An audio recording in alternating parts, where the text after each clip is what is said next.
പാഠം 2 നന്നായി ഉണ്ണാൻ. ഒരു കാടിന്റെ ചിത്രമാണ് കൊടുത്തിരിക്കുന്നത്. വലിയ മരം കാണാം, പുറകില് മലകള് കാണാം, വലിയ മരത്തില് ധാരാളം കിളികളെ കാണാം. മരത്തിന്റെ ചുവടെ ആനക്കൂട്ടങ്ങളാണ് അല്ലെ. മറ്റു ആനകളോട് ആനത്തലവൻ എന്താ പറയുന്നത് നോക്കൂ. കൂട്ടുകാരെ, കാട്ടിൽ ആവശ്യത്തിന് ആഹാരം കിട്ടാനില്ല, കുട്ടികൾ വിശന്നു കരയുന്നു എന്ന് പറയുകയാണ് അല്ലെ. നോക്കൂ, വേറൊരു ആന എന്താ പറയുന്നത്? അതെ അതെ, ഇങ്ങനെയായാൽ നാം എങ്ങനെ ജീവിക്കും കേട്ടോ. ആനകൾക്ക് ഭക്ഷണം കിട്ടാനില്ല, അതിനെ കുറിച്ച് അവര് സംസാരിക്കുകയാണ് കേട്ടോ. വേറൊരു ആന എന്താ പറയുന്നത്? മനുഷ്യരുടെ പരാതി കേട്ടു മടുത്തു, വാഴ തിന്നു, കരിമ്പ് നശിപ്പിച്ചു, ചക്ക പറിച്ചു, ഇനിയും എന്തെല്ലാം കേൾക്കണം എന്ന് പറയുകയാണ് അല്ലെ. അപ്പൊ കാട്ടില് ഭക്ഷണം കിട്ടാതായപ്പോ ആനകളെല്ലാം നാട്ടിലേക്ക് ഇറങ്ങിയിട്ട് ഇന്നിപ്പോ അവര് വാഴയും കരിമ്പും ചക്കയൊക്കെ പറിച്ചു തിന്നാൻ തുടങ്ങി അല്ലേ. അപ്പൊ മനുഷ്യർ പറയൂലോ അവരെല്ലാം നശിപ്പിക്കുകയാണെന്ന്. അത് പറഞ്ഞ് കേട്ട് ഇവർക്ക് മടുത്തു എന്ന് പറയുകയാണ് അല്ലെ. നാട്ടിൽ ഇറങ്ങുന്നത് ഓർക്കുമ്പോഴേ പേടിയാ, പടക്കം മെറിയും വെടിവെക്കും. അപ്പൊ വേറൊരു ആന പറയാണ്, നാട്ടിലേക്ക് ഇറങ്ങുന്നത് ആലോചിക്കുമ്പോഴേ പേടിയാണ്, പടക്കമെറിയും വെടിവെക്കൊക്കെ ചെയ്യാണ് എന്ന് പറയുകയാണ് അല്ലെ. അവിടെ കണ്ടോ, മരത്തിന്റെ ചുവടെ കണ്ടോ, ഒരു പൊത്തു നിന്ന് ആരോ എത്തി നോക്കിയിട്ട് എന്തോ പറയുന്നുണ്ട്. ആരാ അത്?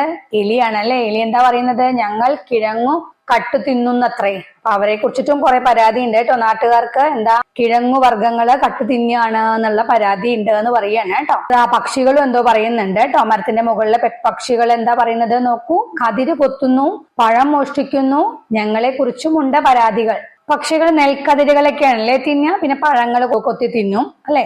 കതിര് കൊത്തി തിന്നുന്നു, പഴങ്ങള് മോഷ്ടിക്കുന്നു എന്നൊക്കെയാണ് കേട്ടോ പരാതി. വേറൊരാളെ കണ്ടോ കരഞ്ഞുകൊണ്ട് എന്താ പറയുന്നത് നോക്കൂ. നമുക്കും വിശപ്പില്ലേ, അതെന്താ ആരും മനസ്സിലാക്കാത്തത് എന്ന് പറഞ്ഞിട്ട് കരയുന്നു അല്ലെ.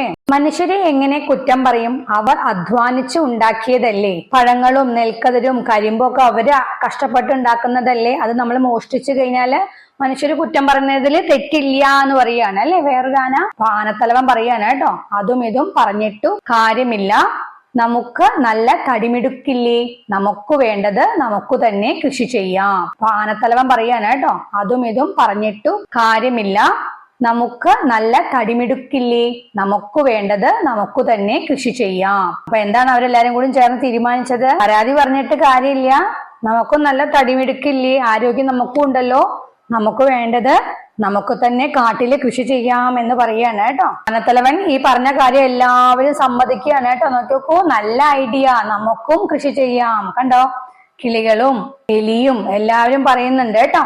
അങ്ങനെ അവർ ഒത്തൊരുമിച്ച് കൃഷി ചെയ്യാൻ തീരുമാനിച്ചു. അപ്പൊ എല്ലാവരും കൂടി ചേർന്നിട്ട് കാട്ടില് കൃഷി ചെയ്യാനായിട്ട് അവര് തീരുമാനിച്ചു കേട്ടോ. ചിത്രത്തിൽ ആരെല്ലാം എന്തെല്ലാം ചെയ്യുന്നു എന്നാണ്. ചിത്രത്തിൽ എന്താ കൊടുത്തിരിക്കുന്നത്? കാട്ടിലെ കൂട്ടുകാരെല്ലാവരും കൂടി ചേർന്ന് എന്താ കൃഷി ചെയ്യാനുള്ള ഇടം ഒരുക്കുന്നതാണ് അല്ലെ കാണിച്ചിരിക്കുന്നത്. അപ്പൊ അവർ ഓരോരുത്തരും ചെയ്യുന്നത് എന്തൊക്കെയാന്ന് നമുക്ക് എഴുതണം കേട്ടോ. ആരൊക്കെയാ ഉള്ളത്? ആനക്കുട്ടന്മാരെ കാണാം, കിളിയെ കാണാം അല്ലെ, എലികളെ കാണാം, പിന്നെ കുറുക്കന്മാരേനെയും കാണാം അല്ലെ. അവർ ഓരോരുത്തരും ചെയ്യുന്നത് ഓരോരോ ജോലികളാണ് അല്ലെ. ആനക്കുട്ടന്മാരെന്താ ചെയ്യുന്നത്? തുമ്പിക്കൈയില് വെള്ളം കൊണ്ടുവന്നിട്ട് നിലം നനയ്ക്കുന്ന ചിത്രമാണ് അല്ലെ കൊടുത്തിരിക്കുന്നത്. കിളികൾ കണ്ടോ, ആ ആനക്കുട്ടന്മാര് കൊടന്നു ഒഴിക്കുന്ന വെള്ളം എല്ലാവരും എത്താൻ വേണ്ടിയിട്ട് ചാല് കീറുന്നുണ്ട്. പിന്നെ എലികൾ എന്താ ചെയ്യുന്നത്? വിതയ്ക്കാനായിട്ട് മണ്ണിളക്കുകയാണ് ചെയ്യുന്നത് അല്ലെ. കുറുക്കന്മാര് പുല്ലെല്ലാം വെട്ടിയിട്ട് കൃഷിയിടം വൃത്തിയാക്കുന്ന ഇതാണ് കാണിച്ചിരിക്കുന്നത് കേട്ടോ. അപ്പൊ ഇതൊക്കെ വെച്ചിട്ട് നമുക്ക് എഴുതാം. കാട്ടിലെ കൂട്ടുകാർ ഒരുമിച്ച് കൃഷി ചെയ്യുന്നതിന് ആവശ്യമായ നിലം ഒരുക്കുന്നതാണ് ചിത്രത്തിൽ. 2 ആനകൾ തുമ്പിക്കൈയിൽ വെള്ളം കൊണ്ടുവന്ന് കൃഷി ചെയ്യേണ്ട സ്ഥലത്ത് ഒഴിക്കുന്നു. മഞ്ഞക്കിളി ചാലുണ്ടാക്കി ആനകൾ ഒഴിച്ച വെള്ളം എല്ലായിടത്തും എത്തിക്കുന്നു. 2 എലികൾ വിത്ത് നടുന്നതിനായി മണ്ണിളക്കുന്നു. 2 കുറുക്കന്മാർ പുല്ലുകൾ പറിച്ച് കൃഷിയിടം വൃത്തിയാക്കുന്നു. ഇത്രയല്ലേ അത് എഴുതാട്ടോ. കൂട്ടുകാർക്ക് ഉത്സാഹമായി എല്ലാവരും ഒത്തുകൂടി നിലമൊരുക്കി. എല്ലാവരും കൂടി ഒത്തുകൂടിയിട്ട് നിലമൊരുക്കി അല്ലെ, കൃഷി ചെയ്യാനുള്ള നിലമൊരുക്കി. എല്ലാം റെഡി, ഇനി തുടങ്ങാം. കരടിക്കുട്ടൻ പറയാണ് കേട്ടോ. കരടിക്കുട്ടൻ എന്താ പറയുന്നത്? എല്ലാം റെഡിയായി, ഇനി നമുക്ക് കൃഷി തുടങ്ങാം, കൃഷി ചെയ്യാൻ തുടങ്ങാം എന്ന് പറയുകയാണ് അല്ലെ. കൃഷിക്ക് എന്തെല്ലാം ഉപകരണങ്ങളാണ് കൃഷിക്ക് വേണ്ടത് എന്ന് ചോദിച്ചിരിക്കുകയാണ്. അവിടെ ഉപകരണങ്ങൾ എഴുതണം, അതിന്റെയൊക്കെ ഉപയോഗം എഴുതാൻ പറഞ്ഞിരിക്കുകയാണ് കേട്ടോ. ആദ്യം നമുക്ക് തൂമ്പ പറയാം. തൂമ്പയുടെ ഉപയോഗം എന്താണ്?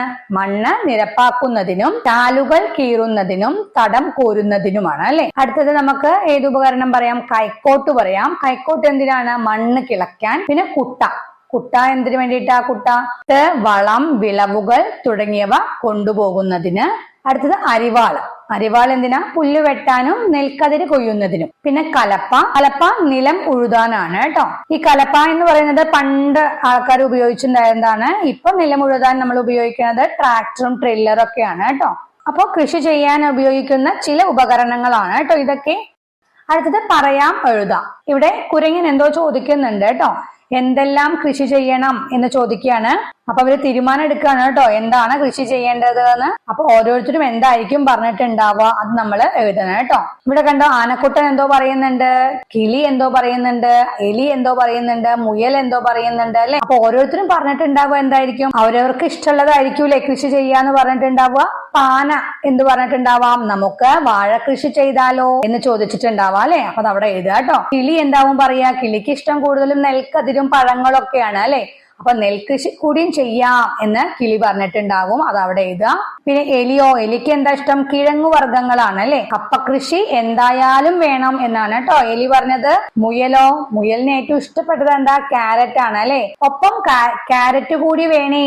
കണ്ടോ, മുയല് ഓർമ്മിപ്പിക്കുക കേട്ടോ, എനിക്ക് ഇഷ്ടപ്പെട്ടതും കൂടി വേണേ, കൃഷി ചെയ്യണേ എന്ന്. അവിടെ കണ്ടോ ഇതെന്താ ചെയ്യുന്നത്? അപ്പൊ എല്ലാരും തീരുമാനം എടുത്തു എന്തൊക്കെ ചെയ്യണം, എന്തൊക്കെ കൃഷി ചെയ്യണം എന്ന് തീരുമാനിച്ചിട്ട് കൃഷി ചെയ്യാൻ വേണ്ടിയിട്ട് എല്ലാവരും കൂടി പോകുന്നുണ്ട് അല്ലെ.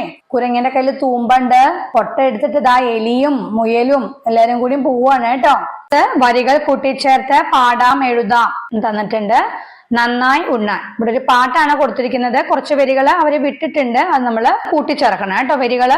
മണ്ണു കിളക്കേണം, നന്നായി മണ്ണു കിളക്കേണം, നിലമൊരുക്കേണം, നന്നായി നിലമൊരുക്കേണം, വിത്തു വിതയ്ക്കേണം, നന്നായി വിത്തു വിതയ്ക്കേണം. അപ്പൊ എന്താ?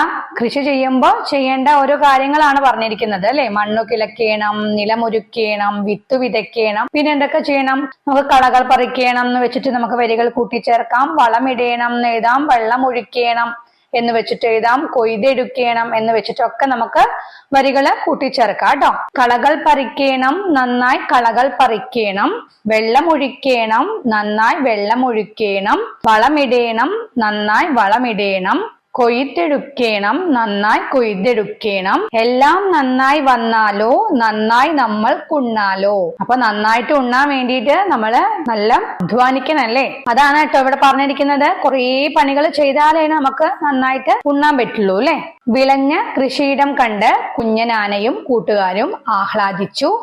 വിളവെടുപ്പ് ഉത്സവമായി എല്ലാവരും ഒത്തുകൂടി. ഇപ്പൊ വിളവുത്സവം, വിളവെടുക്കുന്ന ഉത്സവമാണ് കേട്ടോ നടക്കുന്നത്. എല്ലാവരും ഒത്തുകൂടിയുണ്ട്. അവിടെ ചിത്രത്തില് കാണിച്ചിട്ടുണ്ട് അല്ലെ. എന്തെല്ലാം വിളവുകളാണ് കിട്ടിയത്? അവിടെ കൃഷി ചെയ്തിട്ട് കിട്ടിയ വിളവുകളാണ് കേട്ടോ അവിടെ വെച്ചിരിക്കുന്നത്. കണ്ടോ, നിരത്തി വെച്ചിരിക്കുന്നത് കണ്ടോ? അതെല്ലാം ഇവര് കൃഷി ചെയ്തിട്ട് ഉണ്ടാക്കിയതാണ് കേട്ടോ. അപ്പൊ ചിത്രത്തിൽ എന്തൊക്കെയാ കാണിച്ചിരിക്കുന്നത്? ചേനയുണ്ട്, തക്കാളി ഉണ്ട്, ക്യാരറ്റ്, പാവയ്ക്ക, കൈപ്പയ്ക്ക എന്നും പറയാം, മരച്ചീനി അതായത് കപ്പ, പടവലങ്ങ, ചീര, ഈ വിളവുകളെല്ലാം ഉണ്ടല്ലേ ചിത്രത്തിൽ കാണിച്ചിട്ടുണ്ട് അല്ലെ. അപ്പൊ ഇതൊക്കെ എഴുതുക കേട്ടോ. അടുത്തത് നോക്കൂ, പറഞ്ഞത് എന്തെല്ലാം? അവിടെ കണ്ടോ, മുയല് എന്തോ പറയുന്നുണ്ട് അല്ലെ. എന്താ അത്? ഹായ് എന്ത് രുചി എന്ന് പറയാണ്. എന്താ കഴിക്കുന്നത്? ക്യാരറ്റ് തിന്നുകയാണ് അല്ലെ. ആനക്കുട്ടൻ എന്താ പറയുന്നത്? ആനക്കുട്ടന്റെ തുമ്പിക്കൈയിൽ എന്താ? വാഴക്കൊലയാണ്. പഴത്തിന് നല്ല സ്വാദുണ്ട് എന്ന് ആനക്കുട്ടൻ പറയുന്നു കേട്ടോ. ഇനി എലി എന്താണ് പറഞ്ഞിട്ടുണ്ടാവാന്ന് എഴുതണം. കിളി എന്താണ് പറഞ്ഞിരിക്കുന്നത്? തത്തനെ കൊടുത്തിട്ടുണ്ട്. തത്ത എന്ത് പറഞ്ഞിട്ടുണ്ടാവും എന്നുള്ളതൊക്കെ നമ്മൾ എഴുതണം കേട്ടോ. എലി എന്താ കഴിച്ചത്? കപ്പയായിരിക്കും അല്ലെ. വയറിൽ കൈ പിടിച്ചിട്ടാ പറയുന്നത്. അപ്പൊ എന്തായിരിക്കും? കപ്പ തിന്നു തിന്ന് എന്റെ വയറ് നിറഞ്ഞു എന്നായിരിക്കും അല്ലെ. അങ്ങനെ എഴുതി പൂരിപ്പിക്കുക കേട്ടോ. കിളിയോ? ധാരാളം നെൽക്കതിര് കിട്ടി, എനിക്ക് വിശപ്പ് മാറി, കുറച്ചു നെൽക്കതിര് വിത്തിനായി മാറ്റി വെച്ചിട്ടുണ്ട് എന്ന് കിളി പറയുന്നത്. അത് തത്തയ്ക്കും ഇഷ്ടം നെൽക്കതിരായിരിക്കും അല്ലെ. അപ്പൊ എന്തായിരിക്കും തത്ത പറഞ്ഞിട്ടുണ്ടാവുക? ഹായ് കൂട്ടുകാരി, എനിക്കും കിട്ടി ധാരാളം നെൽക്കതിർ എന്നായിരിക്കും അല്ലെ. അങ്ങനെ പൂരിപ്പിക്കുക കേട്ടോ. ഇവിടെ കരടി നോക്കൂ എന്തോ പറയുന്നുണ്ട് കേട്ടോ. ഒത്തുപിടിച്ചാൽ മലയും പോരും, ഒരു ചൊല്ലാണല്ലേ. എന്താണ്? ഏതൊരു പ്രയാസമുള്ള ജോലിയും ഒത്തൊരുമിച്ച് നിന്നാൽ എളുപ്പത്തിൽ ചെയ്യാൻ കഴിയും എന്നാണ് കേട്ടോ ഈ ചൊല്ലിന്റെ അർത്ഥം. കൂടുതൽ ചൊല്ലുകൾ കണ്ടെത്തി എഴുതാമെന്ന് പറഞ്ഞിട്ടുണ്ട് അല്ലെ. അപ്പൊ നമുക്ക് കുറച്ച് ചൊല്ലുകൾ നോക്കാം. അണ്ണാൻ കുഞ്ഞിനും തന്നാലായത്, ഒരുമ്മയുണ്ടെങ്കിൽ ഉലക്കമേലും കിടക്കാം, അക്കരെ നിന്നാൽ ഇക്കരെ പച്ച, അപ്പം തിന്നാൽ പോരെ കുഴി എണ്ണണോ, ചക്കിനു വെച്ചത് കൊക്കിനു കൊണ്ടു, എലിയെ പേടിച്ചു ഇല്ലം ചുടുക. വെളുക്കാൻ തേച്ചത് പാണ്ടായി. കാക്ക കുളിച്ചാൽ കൊക്കാകുമോ? ഗതി കെട്ടാൽ പുലി പുല്ലും തിന്നും. കൊക്കിൽ ഒതുങ്ങുന്നതേ കൊത്താവൂ. അടി തെറ്റിയാൽ ആനയും വീഴും. ദുഷ്ടനെ ദൈവം പന പോലെ വളർത്തും. ഇതൊക്കെയാണ് കേട്ടോ കുറച്ച് ചൊല്ലുകളുടെ ഉത്തരം കണ്ടെത്താം. പിടിച്ചാൽ ഒരു പിടി, അരിഞ്ഞാൽ ഒരു മുറം. എന്താ അത്? പിടിച്ചു കഴിഞ്ഞാല് ഒരൊറ്റ പിടിയേ ഉണ്ടാവുള്ളൂ, അരിഞ്ഞു കഴിഞ്ഞാല് മുറത്തിൽ ധാരാളം ഉണ്ടായിരിക്കുന്ന ചീരയാണ് കേട്ടോ. അകത്തറുത്താൽ പുറത്തറിയും. ചക്കയാണ്. നമ്മൾ അകത്തുനിന്ന് വെട്ടിക്കഴിഞ്ഞാൽ അതിന്റെ മണം നല്ല ഉണ്ടാവൂലേ, എല്ലാവരുടെയും അറിയും എന്നാണ് കേട്ടോ, പുറത്തൊക്കെ അറിയാൻ തുടങ്ങുന്നതാണ്. ചേർത്ത് പറയാം എഴുതാം എന്നാണ്. നിലം ഒരുക്കി എന്നാണ് അല്ലെ. അപ്പൊ അത് ഒരുമിച്ച് വായിച്ചു കഴിഞ്ഞാൽ എന്താ വരിക? നിലം പ്ലസ് ഒരുക്കി, നിലമൊരുക്കി. അതവിടെ തന്നിട്ടുണ്ട് കേട്ടോ. അടുത്തത് എന്താ? വിളവ് എടുത്തു എന്നാണ്. അപ്പൊ വിളവ് പ്ലസ് എടുത്തു എന്താ? വിളവെടുത്തു. കതിര് അണിഞ്ഞു. രണ്ടും കൂടി ചേർത്ത് കഴിഞ്ഞാല് കതിരണിഞ്ഞു. ഇതോടുകൂടി ഇന്നത്തെ ക്ലാസ് കഴിഞ്ഞു. അടുത്ത ക്ലാസ്സിൽ നമുക്ക് ഈ പാഠത്തിന്റെ പ്രവർത്തന പുസ്തകം നോക്കാം കേട്ടോ. Okay, by.